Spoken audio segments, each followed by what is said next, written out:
L'Afrique de l'Ouest n'est pas prête d'être débarrassée d'Ebola et la communauté internationale doit poursuivre ses efforts contre l'épidémie. C'est ce qui ressort de la conférence de presse de fin mandat du chef de la mission des Nations Unies pour la lutte contre Ebola, UNMER.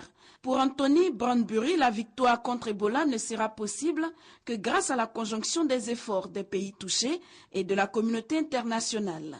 Il y a 3 acteurs principaux impliqués dans la réponse à Ebola. Il y a les gouvernements nationaux et toutes les autorités. Il y a les réponses internationales et il y a les communautés. Et tous les 3 doivent tenir un engagement fort et faire preuve de vigilance, d'énergie et de détermination pour aller de l'avant. Si l'un d'eux s'arrête, alors nous allons commencer à avoir des problèmes. La communauté internationale devra, elle, s'engager davantage dans ce combat.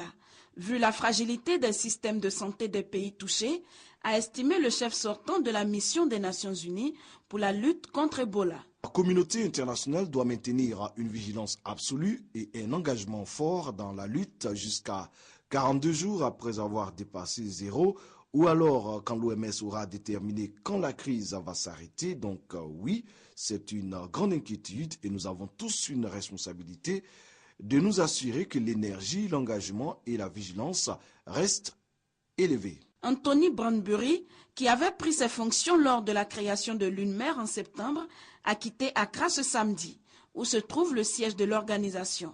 Il a cédé sa place au Mauritanien Ismaël Ould Cheikh Ahmed. L'UNMER est la première mission de terrain de l'ONU consacrée spécifiquement à une crise de santé publique.